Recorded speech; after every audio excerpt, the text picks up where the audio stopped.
Hi there. Now we're going to do lesson 190. I choose the joy of God instead of pain. Have you noticed how these lessons have been very, very specific about what it is that we are affirming that we can do? For example, lesson 188 was the peace of God is shining in me now, like right now that is happening. Then 189 was telling us that I feel the love of God within me now. Again, it's about affirming what is so, what is real, what is already within us, and we're just awakening to the truth that has always been true. So in lesson 190, I choose the joy of God instead of pain.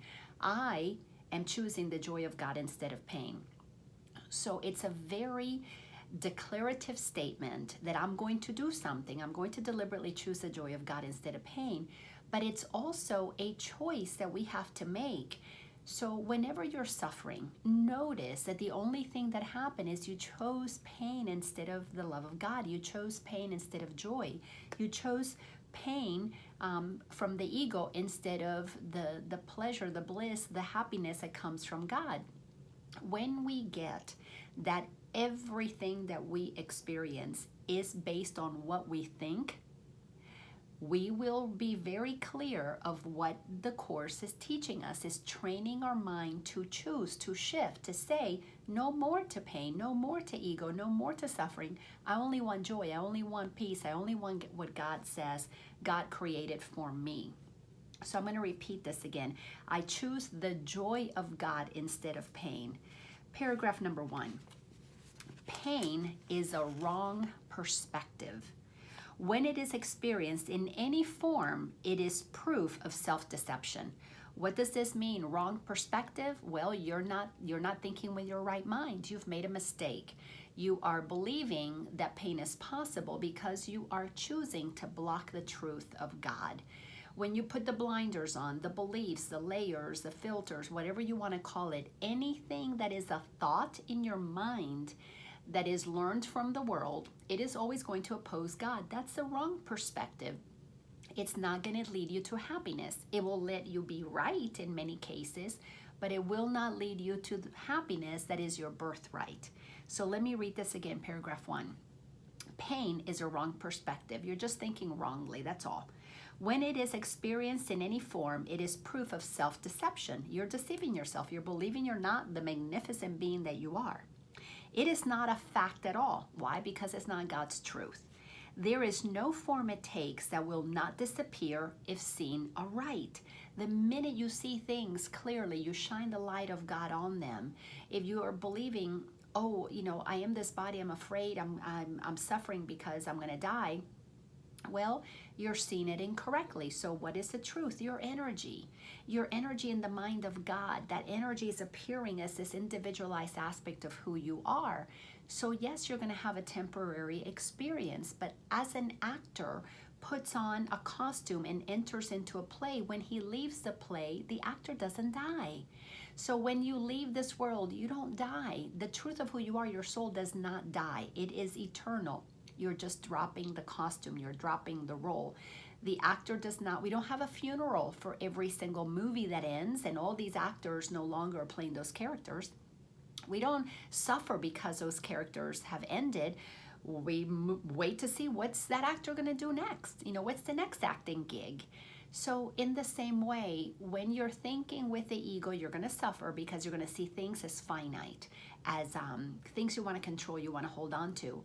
But in the world of God, what is eternal is changeless, which is the essence of who you are is not ever going to change. So it cannot possibly have an experience of birth or death. It is just the essence of what you are appearing. In this incarnation, I'm appearing as Laina, as a female. In another incarnation, I may be male, or I may be transgender, or maybe different things in each incarnation.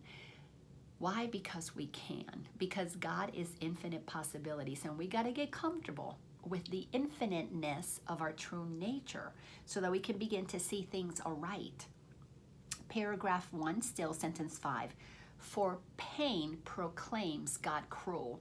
So if you're in pain and suffering and your mind, well, you can only do that if your mind is thinking incorrectly, is a wrong perspective. But in your right mind, and you know that God is wellness and it's health and it's eternalness, you wouldn't think of pain, period. But in the world of wrong thinking, because we believe God created us, but it's not a personal God that we have an experience with, because we believe that we are sinners and we're never going to experience God truly, we proclaim God cruel. Look, God gave me cancer. God took my son away. God, allowed this war to happen. God created that hurricane. So in the world of thinking wrongly, not only do we not know what God is, but we blame God for all these things that are happening and consider God to be cruel when we're doing it to ourselves. Sentence number 6, how could it be real in any form? It witnesses to God the Father's hatred of his Son, the sinfulness he sees in him, and his insane desire for revenge and death. Isn't that incredible? We've been made to fear God, and we've made God in our fearful image. We need to understand that we were made in God's image, and God's image is love, it's eternalness, it's pure, it's creative, it's infinite. We need to accept that that's really who we are. Paragraph 2. Can such projections be attested to? Can they be anything but wholly false? Pain is but witness to the Son's mistakes in what he thinks he is. Pain is only possible because we are thinking that we're only humans. We're not thinking with the mind of God. We're not aligning with what God knows is true. Many masters have aligned with that, and we are like, wow, how could these masters not be afraid of death? Well, because they know death is not real. Sentence number 4 in paragraph 2, it is a dream of fierce retaliation.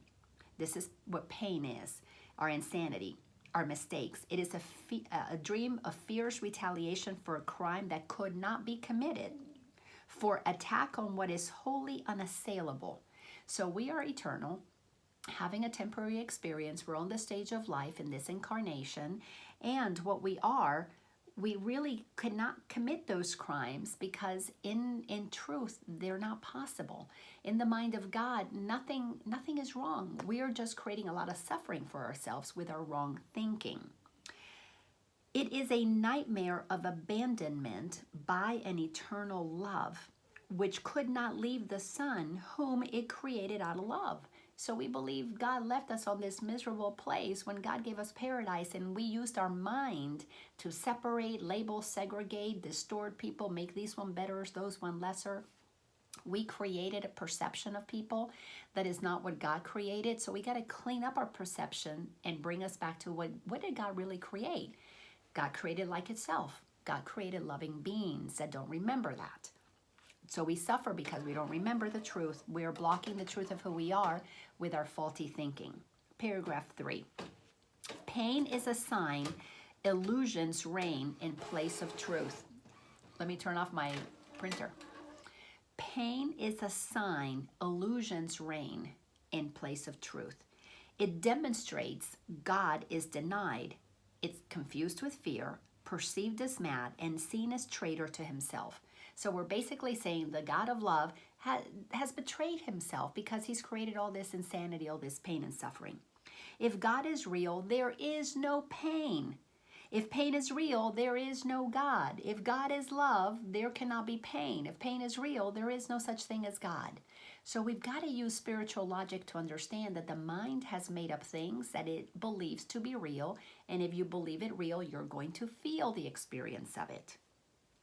For vengeance is not part of love, and fear denying love and using pain to prove that God is dead has shown that death is victor over life. So when you are believing that people actually die, that other than the body has an experience of decay, because everybody's going to lay their body aside when they're ready to lay their body aside. And some people choose dramatic exits like cancer or like death from a crash of an airplane or an accident or something really wild and violent, because everything is possible in the world because God gave us the ability to have infinite imagination because we're using the mind of God.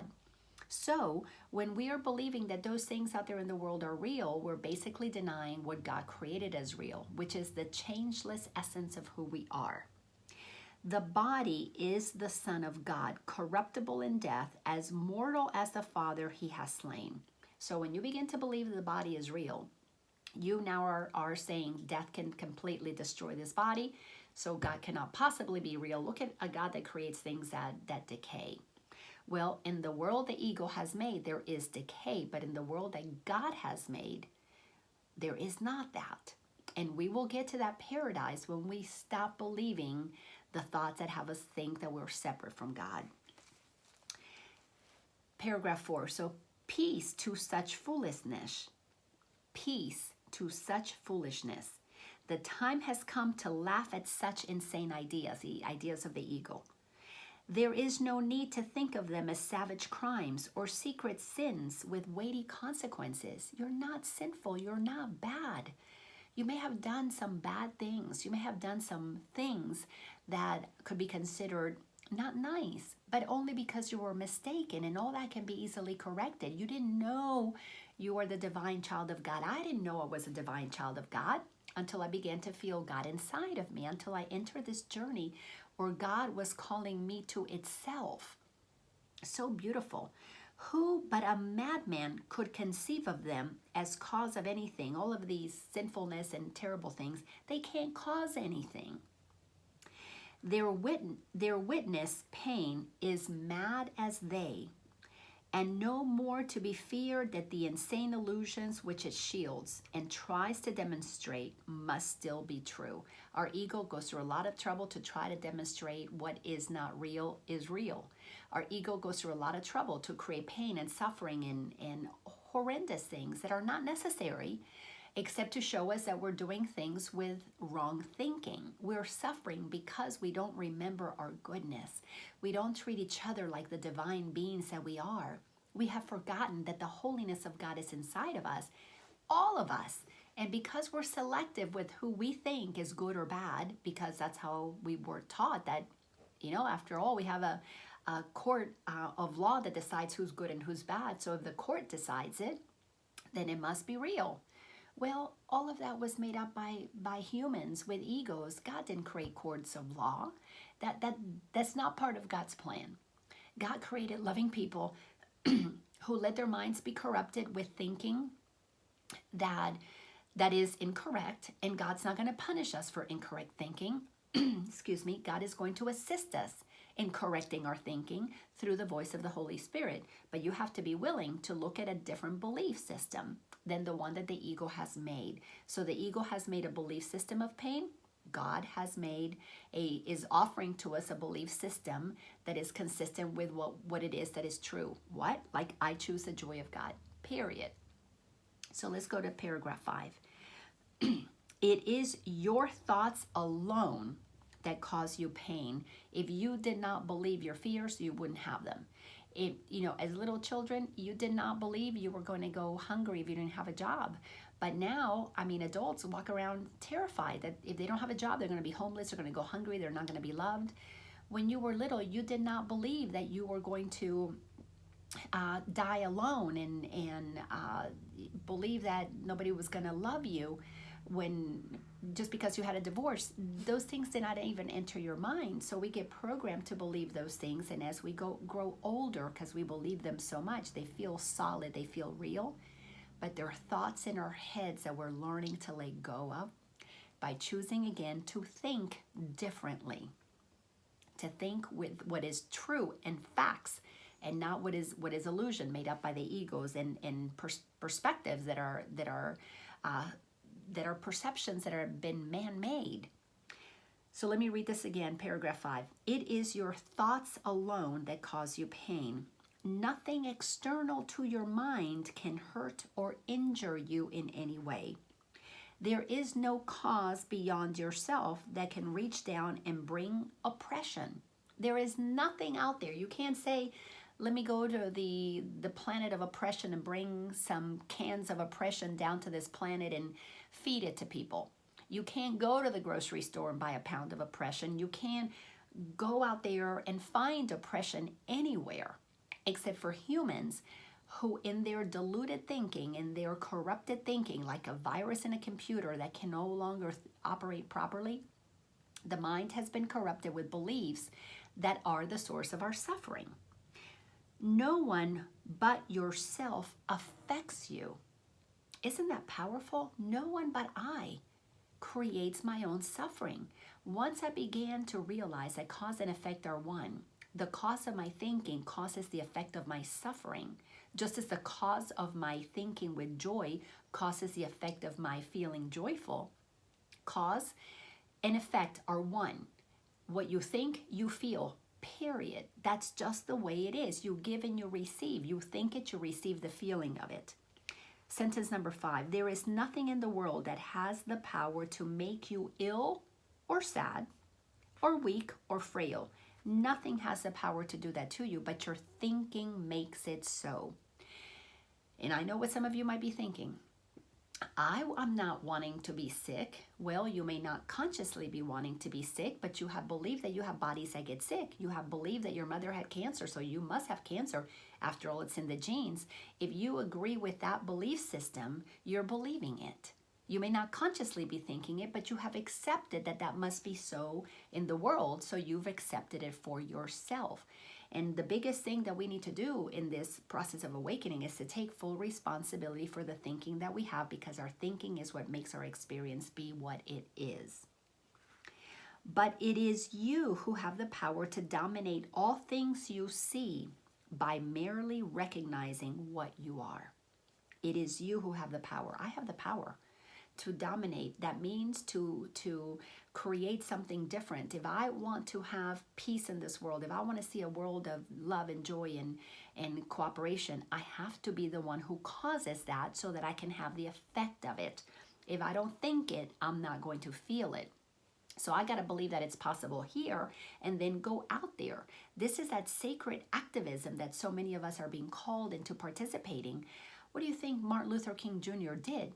To lead a country into the recognition that all men are created equal. That was sacred activism. Gandhi did it in India. Jesus did it also. So many teachers have been standing and proclaiming the truth, and it is sacred activism to share it, to spread it, not to beat anybody over the head with it, because you can't be forced to believe this, because you can't be forced to believe anything. You have to want to believe something. When you decide to believe truth, then your life changes. You will feel different. It takes time, but it will all change. But nobody can make you believe anything, which is why the course is a course in mind training for those who are willing to receive it. You got to choose to want to change your beliefs before you will finally believe the truth of you and give up the beliefs that are not serving you, that keep you in bondage to the ego. So sentence number 7 in paragraph 5 says, as you perceive the harmless in them and others, they will accept your holy will as theirs. So when we begin to treat people, animals, plants, the planet, the water, the air, when we begin to treat it with kindness, with gentleness, once we want it to be pure on the outside, is because we're pure on the inside. We will become zero waste people. I know I still produce some waste, but that day, little by little, things are changing.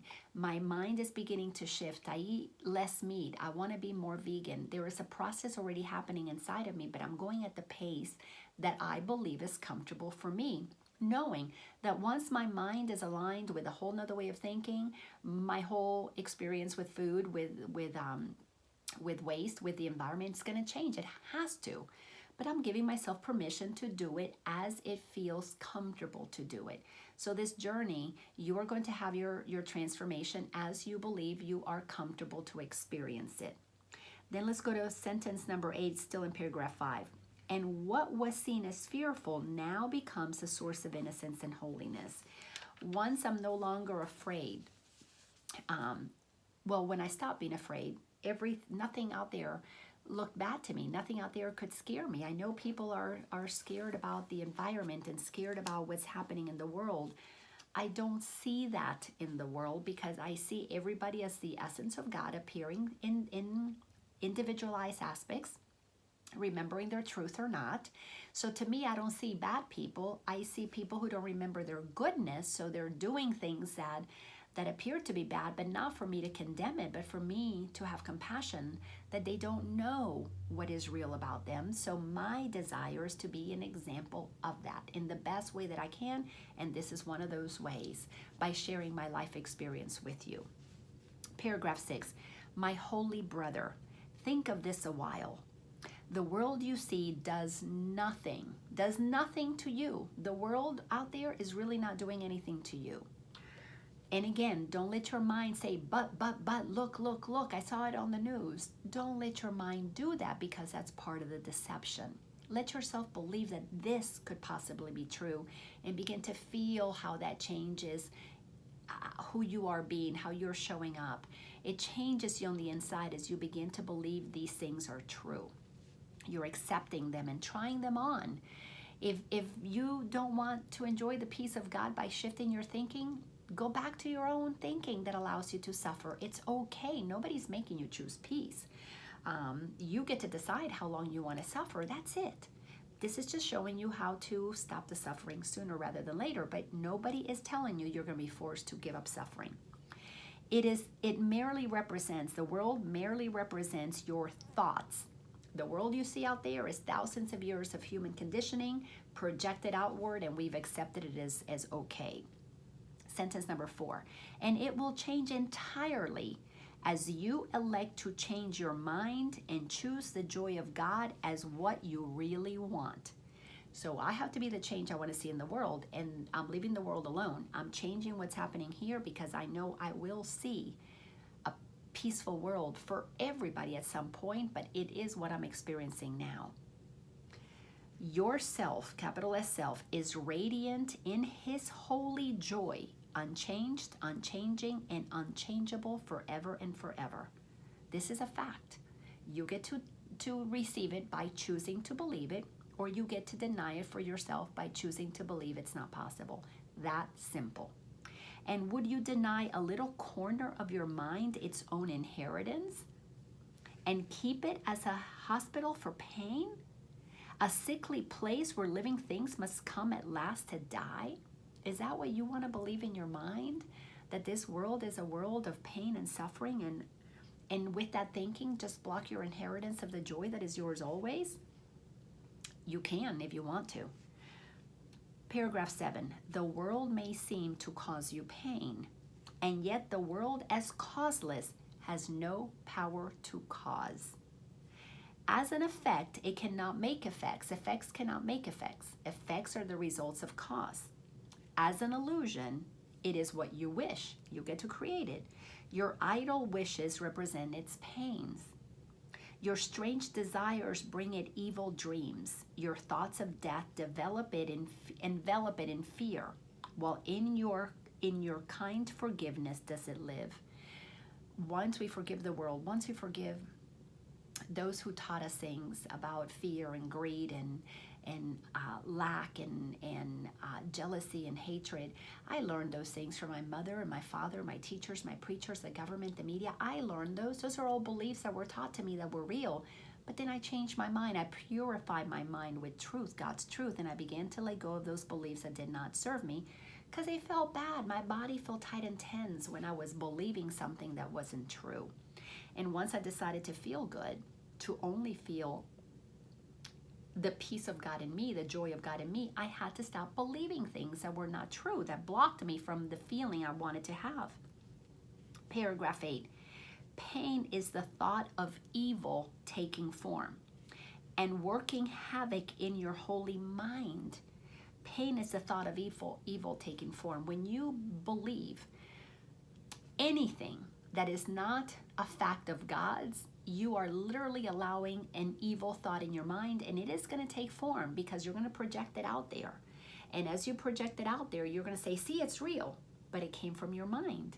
It came from a mind that many, many thousands of years ago began to believe itself separate and began to create an illusion of separation and began to think I've got to survive, and to survive I've got to hoard, I've got to take, and anybody that it saw was danger because you might take it from me, you're separate from me. And off we went to the races, believing these stories that were not true. So we need to clean up our thinking. It's generational.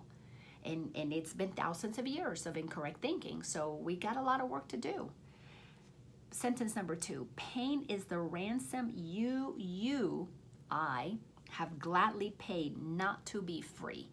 Every single time we believe in pain, we're in that moment we're choosing not to be free. We are put in bondage. We imprison ourselves inside of this illusion of our thinking. Our mind then tells us, oh, so-and-so doesn't love me. I am going to die without them. I'm going to suffer. I'll never be happy. I'll never be whole. I'll be alone. That's terrible. All of those are thoughts that if you don't believe them, you don't suffer when you break up. You don't. You wouldn't suffer when you broke up. You would just say, okay, that person doesn't want to be with me. What do I want to experience now? So when Ken wanted a divorce, I was like, wonderful. That's what he wants to experience. Let him go. He had his thoughts. He took his thoughts with him. I purified my thoughts and took my purified thoughts with me. I don't know what he thinks, but I know what I'm thinking. And in my thinking, I love him because he's the Son of God. And in my thinking, I have released myself from any kind of shame, any kind of guilt, because those things came up for me and I had to release them. Why? Because I like to feel good. I like to feel the peace, the joy of God in me. Because when I feel that peace, I can hear God inspiring me. My intuition is nothing more than a total and complete ability to hear what God is saying, what God is expressing, what God wants to experience through me. In pain is God denied the Son he loves. When we are in pain, we are denying God from experiencing the son, daughters that we are, that God loves. We can't feel that love moving through us. In pain, does fear appear to triumph over love, and time replace eternity and heaven? Yes, in pain is because we're believing all of these thoughts in our mind that are not true. And the world becomes a cruel and bitter place, where sorrow rules and little joys give way before the onslaught of the savage pain that waits to end all joy in misery. We have a lot of work to do. This is so much conditioning. We have been conditioned to believe not only that we're separate from God, but that we're sinners, that there's something wrong with us. That already sets us up to believe that there's something missing, to go out searching. And if we don't get it, we believe, we suffer because we think we'll never arrive, we'll never succeed, we'll never be whole, we'll never be happy. When all along, the knowingness of the truth is inside of us, but we can't access it because we're going out there looking for these things to make us whole because we have a thought that got programmed in our mind that says we're not. Isn't that insane? Paragraph 9, lay down your arms and come without defense into the quiet place where heaven's peace holds all things still at last. Lay down all thoughts of danger and of fear. Stop thinking those thoughts. Let no attack enter with you. Let no attack enter with you. Don't let your thoughts of attacking and defending and protecting, don't let that come in. Because it's going to continue to validate that you're separate. And in validating that you're separate, you're denying your oneness. When you deny your oneness, you cannot feel God in you. It's impossible. Because if you believe in separation, everything is outside of you. And you need to protect yourself from it. When you believe in oneness, everything is within you. And now you want to project what it is that you want to experience out there. Because cause and effect are one. Lay down the cruel sword of judgment that you hold against your throat, and put aside the withering assaults with which you seek to hide your holiness. I love this statement, the cruel sword of judgment that you hold against your throat. You know, our fourth chakra is designed to express itself, but the judgment is a block to self-expression as God intended it, for us to express our authentic self. That cruel sword of judgment is that constant judging that you make of others that blocks you from expressing the truth of who you are and the truth of who they are. You can't see their truth. You can't see what is joyous in them because you don't feel the joy in you because you're in judgment of them and you. If you judge them, it's because you're judging you. And it hides your holiness, that's all. It hides your holiness. Paragraph 10. Here will you understand there is no pain. Here does the joy of God belong to you when you lay down the sword of judgment. This is the day when it is given you to realize the lesson that contains all of salvation's power. It is this: pain is illusion, joy reality. You know, so many people, that enter this journey want to feel joyful, and then they have pain, suffering, discomfort, and then they think, oh my gosh, this pain and suffering, I'm not doing spirituality right if I'm in pain and suffering. Or we'll do the opposite, because that brings shame when you think you're doing it wrong. Or we do the opposite and say, well, if I'm not experiencing pain, I'm not being my authentic self. I'm not really honoring my humanity. Well, we're going to move through a bridge that we're going to honor both until such time that we are fully grounded in joy. And when you are grounded in joy, pain will not happen, because your thinking to be experiencing joy will be in alignment with God's thinking, so you won't be blocking it, causing yourself pain. Pain is but sleep. It's unconsciousness. Joy is awakening. It's consciousness. Pain is sleeping. It's an illusion. Joy is reality. Why? Because God made joy, and humans block joy, and that's what pain is. Pain is deception. Joy alone is truth. Joy alone is truth. Now, when you have pain and suffering, don't deny it. Don't deny it in that moment. Just say, okay, I'm having the experience of pain and suffering. What must I be thinking that is blocking my joy? So that you can move through the process of understanding that the pain is coming from the thinking that you have. Once you are accepting that you have thinking that is faulty and is causing you to experience pain, all you need to do is shift your perception. That's what the miracle is all about, that the Course is attempting to teach us. Paragraph 11. And so again, we make the only choice that ever can be made. We choose between illusions and the truth, or pain and joy, or hell and heaven. Let our gratitude unto our teacher fill our hearts, unto Jesus fill our hearts, as we are free to choose our joy instead of pain, our holiness in place of sin, the peace of God instead of conflict, and the light of heaven for the darkness of the world. We have to express gratitude that we get to choose, because once you acknowledge gratitude for your power to choose, guess what you're going to want to do? You're going to want to choose with God instead of with the ego. You're going to want to choose joy instead of pain, reality instead of illusion, and clearly you're going to want to choose heaven over hell. How beautiful is this? How simple the choice. But I know this is not an easy process, so I am with you. I'm not telling you that you could do it like that. Yes, we could. But in the world of time, we have used time to create our suffering, so we are going to be able to use time, and the Holy Spirit is going to be with us however long it takes, however many months, years, decades, incarnations it takes. We're all being called to love, because love is all there is. And little by little, as we begin to light our minds with truth, allow the light of truth to cleanse us, we will begin to stop judging the world. When we stop judging the world, we feel peace, we feel happy. When we feel happy, we will see a happy, peaceful world, and we'll be a part of that. Thanks a bunch, and I'll see you in the next lesson. Bye-bye.